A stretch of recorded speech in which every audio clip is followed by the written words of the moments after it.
no strangers to Dell's 2-in-1 laptops. We've seen a couple of them so far and have been very impressed by the products.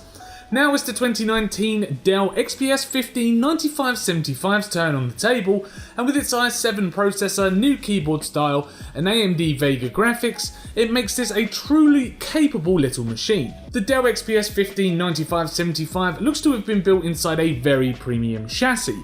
The external case is made fully from a brushed metal which is very soft to touch.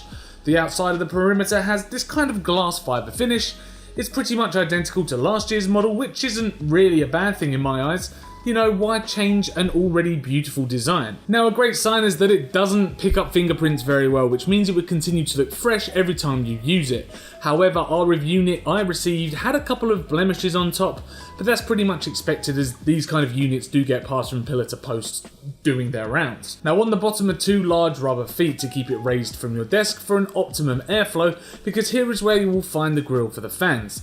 You will also find two speakers that fire out of the sides on an angle. Down the sides you will find two Thunderbolt 3 ports on the left and two USB-C 3.1 ports on the right that will both require adapters to get the most from them. Now, the laptop is also powered through one of the Thunderbolt 3 ports, which is very in line with the newer MacBook Pros on the market. In the box I was supplied a single dongle to convert a Thunderbolt port to USB 3.0. I'm not sure if any other dongles are supplied when purchasing brand new, however.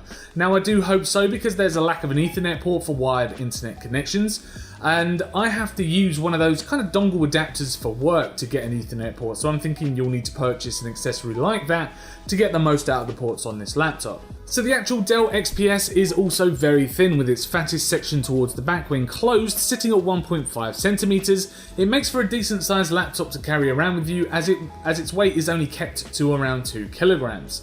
Now, opening up the laptop, you'll straight away notice that the hinge doesn't stop. It carries on like so until it lays flat on the table, and then can even continue going around to the back on itself.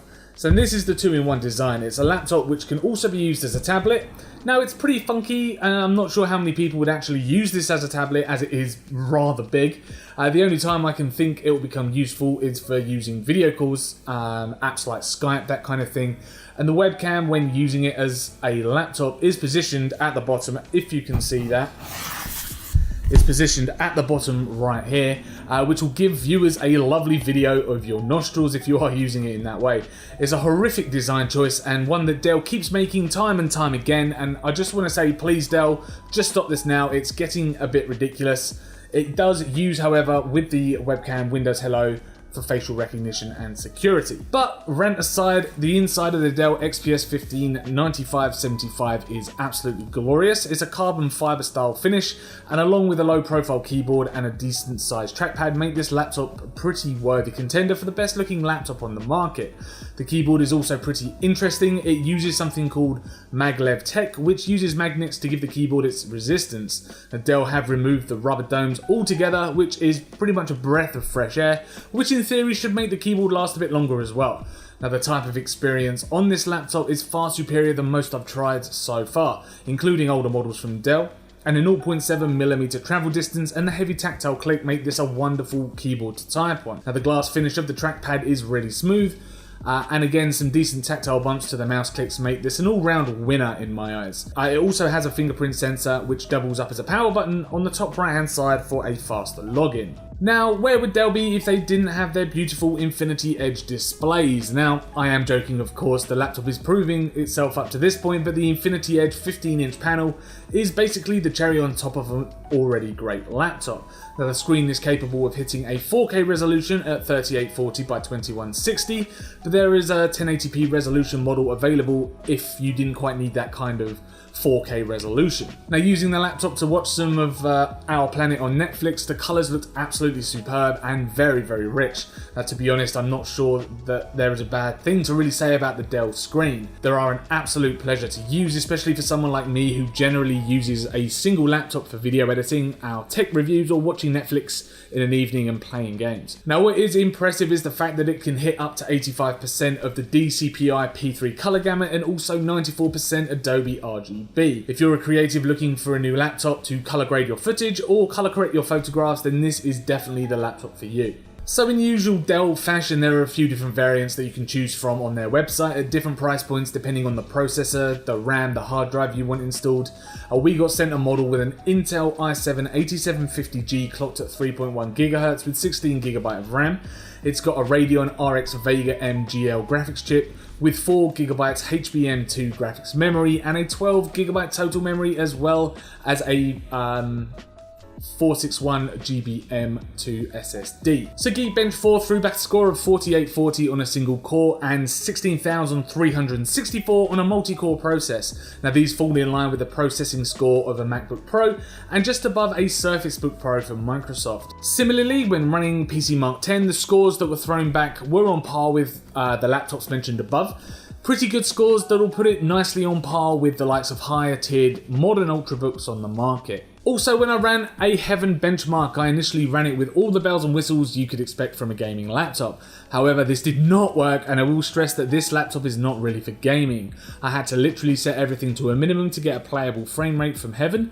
Resolution was knocked down to 1080p, even though this is a 4K display. The quality was on low, and there was no anti-aliasing, tessellation was turned off, and so on and so forth. Granted, the spec will probably get you through a game of League of Legends or Hearthstones with no issue, but don't bank on Shadow of the Tomb Raider, although very playable at around 40 frames per second at 1080p, looking really any good. But to be fair, I wouldn't consider this Ultrabook if I was after something I could game on the go with, and you're going to probably be looking towards one of the Razer Blade laptops for that kind of thing. Where I felt though the laptop did shine was with its editing capabilities. To test the rendering times, I took a previous TechNuovo review video, the KEF LSX speakers.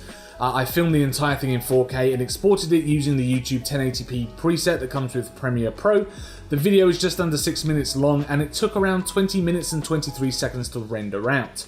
One thing when it does come to its performance though is the fact that it's quite loud when performing intensive tasks. Now the fan seems to whirl up in a big way. I couldn't really go as far as saying that there's any kind of coil whine, but it is certainly on par with some larger desktops rocking several case fans. If you're in a quiet public library playing a game of Overwatch, for example, then people are going to know about it. So with a 75 watt-hour battery life inside, you're probably looking at around half a working day of heavy use. I'm talking video editing sessions or long Netflix binges. However, if you are using a word processor and web browsing type user, then you could probably stretch that to around 6-7 hours. Luckily enough though, the charger supplied is relatively small and light, so carrying that in a pocket in your laptop bag shouldn't really be a problem at all. The Dell XPS 159575 is a pretty solid all-around laptop. It's got a great design, superb performance, and if you're a creative, it can run just about everything you could throw at it relatively well. However, the battery life is a little subpar, so be prepared to carry around a charger. If you're more traditional and you really want to shy away from that kind of two-in-one design that I showed you earlier, then there is an original XPS model that you can check out as well. So thank you very much for checking out our video review of the Dell XPS 159575 2-in-1 laptop. If you enjoyed this review, then do click that like button. Please do subscribe to keep up with all of our latest tech and gaming videos, and also let us know in the comments below what you think about this Dell XPS laptop, whether you would go for the 2-for-1 design or you would go for a more traditional XPS clamshell design. Let us know in the comments below. As I say, thank you very much for watching, and we will see you in the next video.